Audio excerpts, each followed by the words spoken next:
Hello and welcome to this new episode of the Hessian Scrum. Joining us today has always been a great friend of ours, Justin from Vargheist Records, as well as quite a large number of bands, notably Vølus, Psionic Madness, Out of the Mouths of Graves, and many more.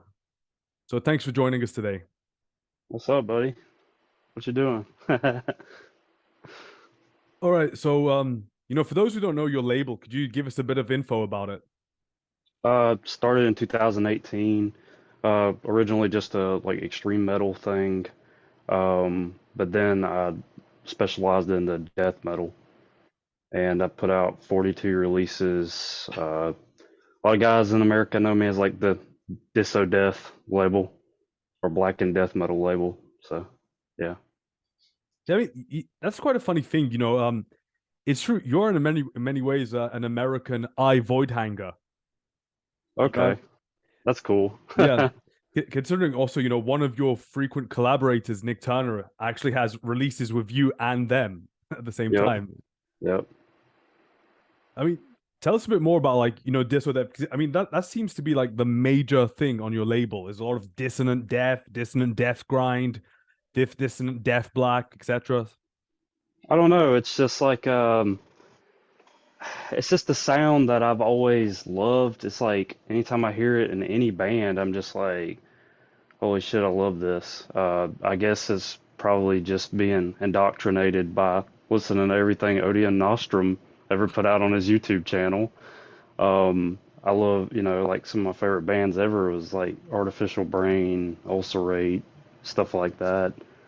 I don't know, it's just that atmosphere. Also, Portal, I mean, got the hoodie on. Yeah, I mean, over the last couple of years, like the whole kind of disso thing, like just spread across in so many different branches. Like you get take two random disso bands, and they're so different. It's insane, right?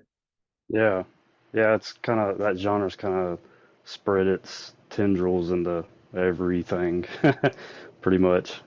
I'm surprised. Like, sometimes you get like really kind of dumb, straightforward, in your face disso stuff, and then you get Death Spell Omega, which is like these epic, 12-minute through Yeah, composed songs. You know what I mean? yeah, that's like one of my other favorite bands. I like Leviathan also. I don't know if that's considered dissonant black metal. That's probably more like that suicidal black metal stuff or whatever. Yeah, it's that kind of weird American period, like the 2000 stuff, where you had a lot of, whereas like really outside of what Norway and the rest of the world were doing. Yeah, Them and Zaster, that's the other guy I'm thinking of. yeah, pretty much. I like anything that's really off kilter, like just off the beaten path, like not what everybody else is doing. That's what interests me, and I'm sure that interests you as well. Yeah, Is exactly, man. I want to sign the same type of stuff that everybody else is doing. Yeah, you know, talking about kind of like weird bands, you recently did a reissue. I always love it when kind of like smaller to mid label, like small to mid-sized labels do reissues, because you can't compete with the bigger label. So it's like really, what gem can you build from the ground up? You know what I mean? Yeah, yeah. Well, it's never been, for us, it's never been about competition with them labels. Yeah. Who the fuck's gonna be able to compete with Metal Blade? I mean, it's just like, yeah, maybe if I hire like 40 people and staff, it'd be bankrupt. Yeah, I mean that debauchery reissue you did is really interesting. Like a bunch of self-recorded demos from like '93. Yeah, they're actually from my scene. It's like I didn't even know about them.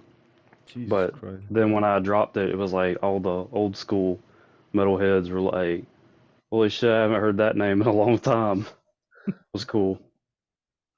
Yeah. And for those who don't know, you in a lot of your releases, you tend to be kind of like have a prominent role in them, generally most of the time as a vocalist lyricist. Yeah, that's my main thing. Even though over the years I've definitely branched more into guitar, um, because I find that that's like a field that challenges me the most. I get a lot of satisfaction out of just writing guitar. I don't know, it's just fun. It keeps things interesting. Yeah, definitely. I mean, how's it like work? You're the label head and you also put out your own music at the same time. Yeah. Yeah, well, I don't know. It's just like a light bulb thing went off. I toured for 7 years, and then I just got tired of coming back from tour broke, and then next thing I knew, like I was just like, I need a break, and then I just like kind of reinvented the wheel. I was like, what if I just put out my own stuff? I know there's other labels, like I think Blood Mountain does the same thing. I became aware of him through Jared Moran. He said there's another guy on the West Coast, United States, that's doing the same thing as you. And then I had another like a fan or something said, dude, Volus needs to do a split with that guy's solo project. I'll be like, that'd be funny. Yeah, and for those who don't know, it's not like you're a small touring musician. You did play big shows. Yeah. Like, I mean, like that's what kind of got you, I remember, I know you don't want to talk about that band, but I remember you telling me and that, despite having, huge turnouts, like you would come home broken each time. Yeah, well, I think it has something to do with because at the time it wasn't like um the second band that I was ever in, it was a band that I joined, so I didn't have like all the like say and all the money and everything. So they handled business very poorly.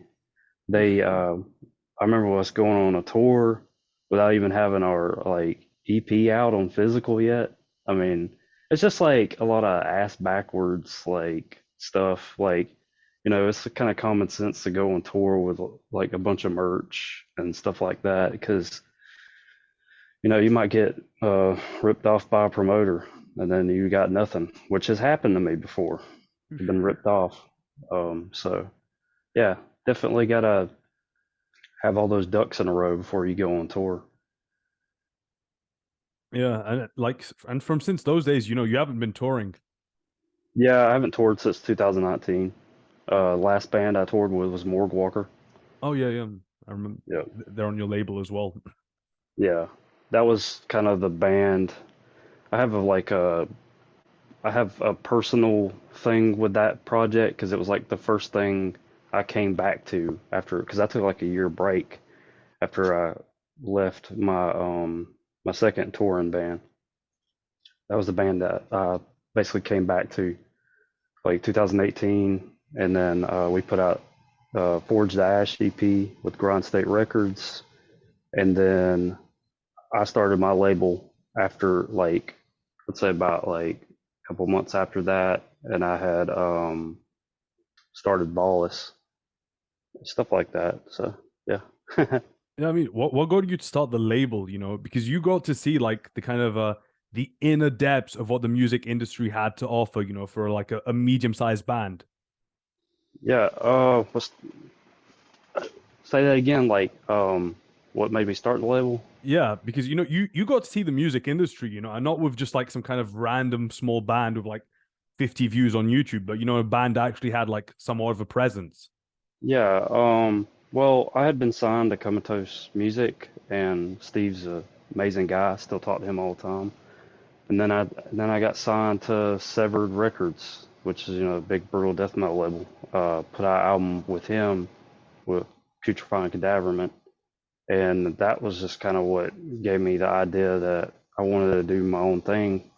Because those labels are like those super niche labels that they're only looking for a particular thing, and I wanted to do my particular thing. I didn't want to have to stay within the confines of like a brutal death metal type thing. So that's when I said my stuff is really weird. The stuff that I really want to do, I'm just gonna do my own thing. That create your own opportunity, basically. You got your own bands too. I'm sure you put yours out too. Eventually. But yeah, but so let's go talk a bit about Volus, right? For those who don't know, Volus is like in many ways, it's the project that you completely control. Yeah. I think you have guys like Jared who drum on so will do a bit of drumming, but then it's like the rest is really you. Like it's the only band where it's like, Justin, Justin, and Justin. Tell us a bit more. Yeah. Yeah. So 2018, like I said, after Morgue Walker, um, I started Volus. I did a demo. I didn't think it was gonna do good at all, man. This was like really my return back to guitar. Because I remember when I was younger, I just threw a guitar in a closet and never came back to it. And then I said, you know what? I kind of want to play guitar again because I had done bass in Putrefying and Morgue Walker. So I was like, it kind of built my confidence to come back to guitar. So then I started Volus, and it was like this war metal type thing. I really didn't know what it was. I just knew, I almost thought it was like like this Black Death grind thing, but people were like, "Yeah, this is war metal. This is sick." And I didn't know that that audience really existed, and they really boosted that project in the beginning. And then 2 years later, I felt like I got better at guitar, and then I did Festering Anti-Cosmic Wound, which some people say is like Demolich worship or whatever. I don't really see that, but it's like a almost like a portal. It's just like all the shit that I like really that I did on that first album. And then I did Dead Star Illumination, which is an EP, and that was more like Black Death Doom almost. Hmm. And I always feel like EPs are really for experimentation or like songs that didn't fit with that one album. Like it just kind of was just like not, it didn't fit. So, and then I did Throne of the Abyss, which is like it was a different sound. That was like the first time I actually had did everything. Uh, I did the drums, everything. Jared did session for Festering Anti-Cosmic Wound and Dead Star, and then after that, I pretty much took over the whole thing. He helped me get to the point where I could. So Jared's an awesome guy, my right hand man, in all my other projects. Yeah, Shaolin Lamb Killer. For those who don't know, take a The, look at his Metal Archives page. the biggest shit talker of all time. Yeah, that. I mean, it's funny in that like Volus is kind of like because it's like the purest representation of you, and it's like, your most personal project. But in many ways, Jared and Nick's influence has kind of bled onto you. Yeah, I've been hearing that a lot lately. Honestly, it's more like Nick these days because, dude, I ain't gonna lie, like this is how Out of the Mouth of Grave started. Um, this all come out later anyways, because somebody will ask him. But so I kind of got depressed like after Dead Star Illumination, where I was just like, God, I fucking suck like a guitar because it was when I first started doing Sonic Madness with Nick, and I was just like blown the fuck away at how good he is, like his just composition and everything. And the goal is when you do a band and it's really fucking good, you want to make everything else that you're doing just as good because it can make your other bands, you know what I'm saying? It's good to have a standard of quality.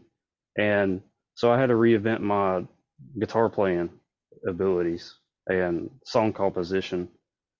And that's when Throne of the Abyss happened. And it definitely does sound like more like Graves and Sonic. But I kind of got off topic. But he was originally going to step in on Bolus and help me on guitar. And he wrote those 7 songs, Harbinger, Unceremonious, the first Graves album. That was supposed to be Bolus. But then I changed my mind I said, nah, this is my solo project. So we created a new name, and that was how Graves started. So I kind of was like a little mental gymnastics of what the fuck am I doing? I got this. I got this. You know how it is. Sometimes we question ourselves, Yeah, of course, especially man. as But musicians. Yep. just got to keep pushing. Yeah. And definitely, you could definitely tell that there's a huge difference between like What was the first demo? The Vermin Speak. Yeah, Yeah, and from that to Thrown to the Abyss, man, like we can tell like those are lifetimes apart in so many ways. yeah, it feels like it. I Yeah. mean, it definitely feels like like time capsule at the time. It was like in 2018. I was living in a different city entirely. I was down in Charleston, South Carolina, doing a bunch of glass work, a different fucking career, everything. And then Fester and anti-cosmic wound happened. And that was like peak COVID. Like I had just got laid off from my job because they sold out. And then I got into electrical HVAC after that, and Thrown to the Abyss was when I was doing that. And now I've got 6 songs done on the new Volus, and those 6 songs are 30 minutes. So I've already got another album. Just got to do vocals and stuff like that on it. Just been taking my time. Yeah, I mean, you have to when you're doing everything you by yourself, dude, because it's just so much work from A to Z, and there's no one to catch up if you make a mistake or anything, dude. Yeah, I mean, I do from time to time share some of these Volus tracks with like Jared or Nick because they're the guys that I think the world of like opinion wise. And I'll say, "Is this good?" And then they say, "Yeah, this is awesome." Or they'll say, "Yeah, this fucking sucks." I go, "Okay, thanks. That's what I needed to know." Yeah, I mean, recently, like, oh yeah, it was in January. You worked with this Spanish band, Confined, right? Like, Yes. how did it feel for you? Generally, you tend to be very close to the people that you're releasing on something, and here it's with a band, that's in Spain. Well, I've done that quite a bit on the label. I mean, the label was created for me, but then, along the way, I like to pick up people that have that same mindset. Like Parathron, they're from Chile. Oh, damn, Um, yeah. yeah, I've put out bands almost around the whole world. Only continent I haven't touched is Asia, but I don't really know how to ship stuff to Asia. You sing it with quite a lot of different bands, and each band that you sing in tends to have like its own aesthetic, its own lyrical style. I mean, how do you get inspired, to continuously write out lyrics? Um, I basically have concepts sectioned off for particular bands, and I'm just a big nerd. I love video games and movies and stuff like that. And so, like for instance, Volus might be like Lovecraft inspired, uh, kind of like different pagan occultic type shit. Or and then Graves is well, it is Lovecraft as well, but it's more like the Dagon like sphere of things, like where it's like dealing with the oceans and deep abysses and stuff like that. And hell, even got inspiration from that movie, The Lighthouse. Like with Robert Pattinson, and that movie's amazing. Um, Maggot Crown. I wrote an album about the book 1984 with Cryptic Immoral Secure, like just dealing with. Uh, I wrote that during COVID. That kind of inspired me because like all the lockdowns and everything. Um, Flesh configurations like Clive Barker aesthetic, like Hellraiser, Hmm? stuff like that. I love all kinds of horror and sci-fi and stuff, so it just kind of bleeds into, and I just section it off. Oh, especially Psionic Madness. It's I don't know if you've heard of the Stalker franchise, right? Yeah. Yeah. Like Sonic Madness is based off of that pretty much. That whole post-apocalyptic type stuff or whatever. The paranormal, mental illness, survival type shit. So, yeah, that's pretty much what I do.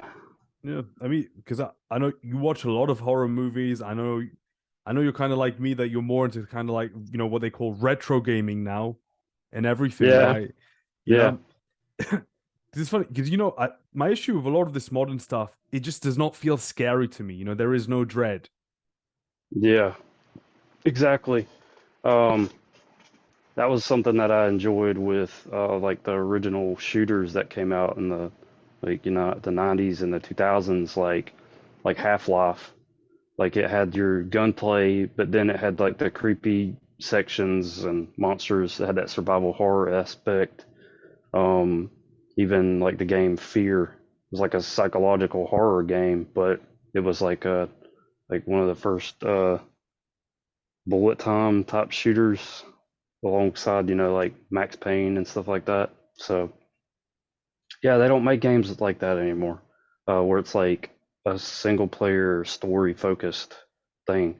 All these companies have turned into like multiplayer games. It's not a game anymore. It's like a service because they're updating the same game for like 10 years. Yeah, I mean, you see, that's what's funny to me. Like, if you buy a PS2 game, like the minute that you buy that game, it's never gonna change. Yeah, it's done. But Yeah. then when you buy a game now, you have no idea what it's gonna be like in 6 months. Yeah. Yeah. Dude, the main reason I got into PC gaming was because I like strategy games. And I remember just buying this strategy game like back in 2014, and they had like released, I think, 130 DLC for the game. I was like, I don't even want to play this anymore Jesus Christ. because you can't even you don't have the full experience without buying all that DLC. Who wants to buy $300 worth of DLC? But anyways, got off topic with the games.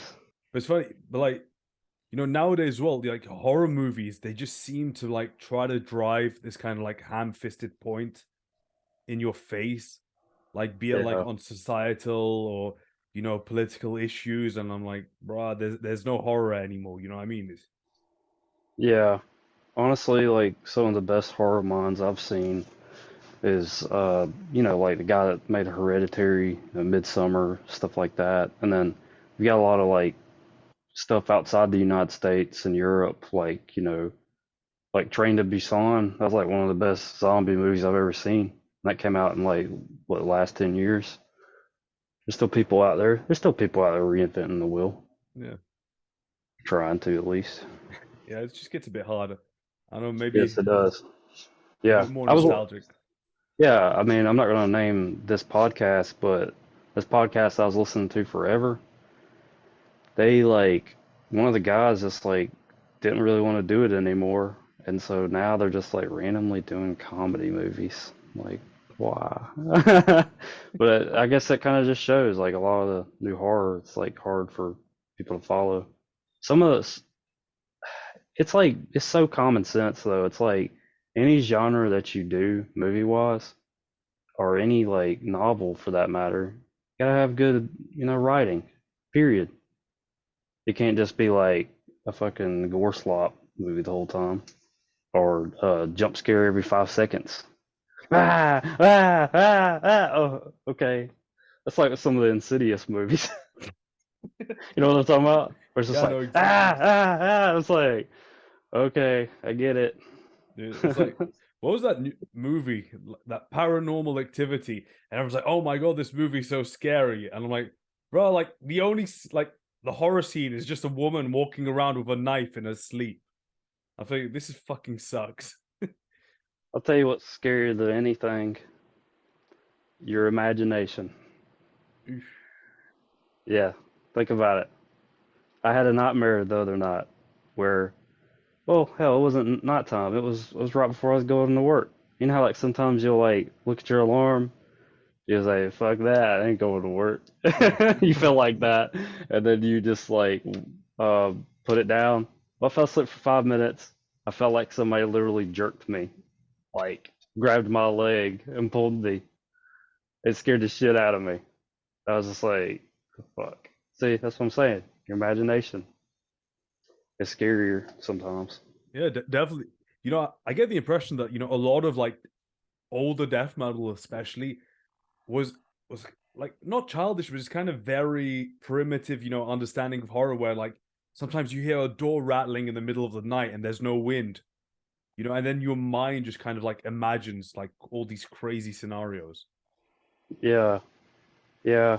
Um, Dude, I remember it was like 3 a.m. one time, and it sounded like somebody was smacking the side of my house outside, just hitting it. I was just like, what the fuck?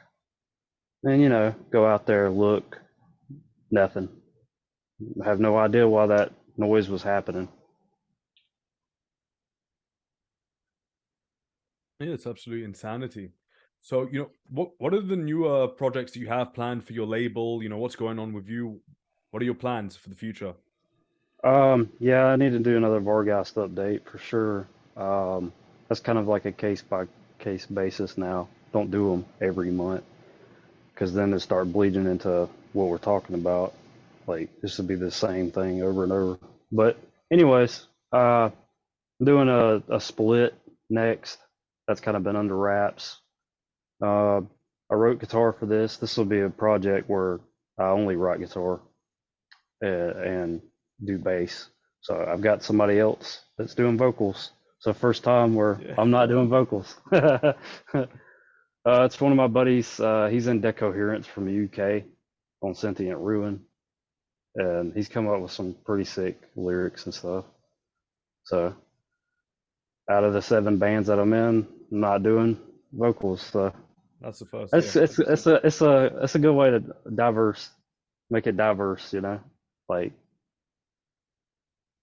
void. I didn't even tell you what it was. Goddamn. I'm so scatterbrained sometimes. But Void Blight and Filth Eater are doing a split. And we got some sick artwork from Jinglet Hatem, Indonesian artist. He does like some incredible black and white artwork. You need to check it out. You might need to buy something from him. He's cheap. He's good. So, recently you started a podcast, right? Where you do a bit of everything. You talk about, your new releases. Yesterday you did a really interesting video. I was like earlier this morning about what it takes to be a successful metal musician.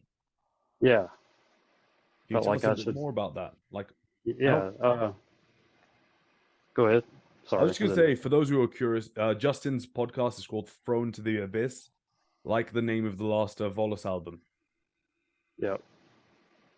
Yeah. So I revamped the podcast. Originally, I was kind of doing an interview format where the hell you were even on there. Um, and I just it just wasn't the format that I really liked doing. I felt like there's a bigger pool there when you actually go over a bunch of albums and get people to check stuff out. And then uh, the last episode I did was about how to be a successful musician, how to have that mindset. And basically, I was just saying that you need to have like a strong financial foundation in your private life because this is like a blue collar pursuit. It really is. You can't just like, in my opinion, like yes, there are people out there that are incredibly talented and they get lucky, right place, right time, but that's not that's not the case for everybody. Like you have to work your ass off to get where you go. So there's ups and downs to the music industry. Some albums are not going to do as well, and you can't rely on that on income. You got to have a day job. So that's one of the things, financial foundation. You don't have to go the traditional route either. You don't have to tour like these days. Technology has evolved so much. You can do what I've done, like since COVID, just do studio projects. At the end of the day, yes, people are gonna remember the live shows that you played, but they're gonna remember that album first. Like that's what counts. Um, and then was another point I had, another big point. Just being consistent, you know, just being consistent, like despite the results. Like this album might not do as good. Well, don't matter. Just put out another one the next year, because it'll pay off. Like when I did Throne of the Abyss, like there was a bunch of people that didn't know, and I'm talking about the album Throne of the Abyss. When I did that with Volus, there's a bunch of people that didn't know about my past works, and then they found it, and then they bought all those CDs up. You know how it is being a record label owner. Whenever you put something out for a band again, they didn't know about the past album, so then they end up buying both the albums. So it's just good. Yeah, it's pretty much my thing, and then also just the general vibe of that whole video was just about being positive. I'm guilty of in the past of recklessly talking shit publicly We all about. I mean, we all, yeah, exactly. But it's not good. It really isn't, because it's divisive, and you never know. There might be a guy out there that he loves Portal, but he also loves Whitechapel. There's weird people like that. Yeah, there are. I mean, so if you're sitting there going, fuck Whitechapel, blah, blah, blah, well, then that guy that liked Portal, that liked your shit, he probably won't like your shit no more. That's something to think about. There's some weird people out there. There's some people that probably listen to gangster rap, country, and then they listen to post rock. I don't know. I mean, there's people, everybody dabbles in everything. Oh, dude, there was a guy on Twitter. He said something. This is like the prime example. It's like, dude, shut the fuck up. Like, why are you being negative? I don't remember the band, but he said, if you have a diverse music taste, that means that you're going to have a lot of crap in your collection. It was some black metal guy. I was just like, that's exactly what I'm talking about. Just that, like, fucking elitist gatekeeper mindset where you could only listen to cult black metal. You can't listen to nothing else. Like, what the fuck is that shit? Yeah, and then all the cult black metal guys in the 90s were listening to fucking electronic music and going to nightclubs and, just listening to a bunch of weird, like, gothic rock and everything. Yeah, exactly. Yeah, so that was another point I made in the video too, was don't be cookie cutter. Like, don't put yourself in this, like, box, basically, because you're never going to grow. You're never going to grow if you're just playing the same, like, Norway black metal template. Yeah. No, you're never going to grow doing that. Like, be like Aranzi Pazuzu, freaking black metal meets Pink Floyd. All right, I think we're done for today. So this is Justin. You can find all his stuff on Facebook. You can find the Vargheist website at vargheistrecords.com. And everything is very well documented on Metal Archives. So thanks for joining us, Justin, and wish you the best on your future endeavors. Thanks, man. This was fun. Thank you.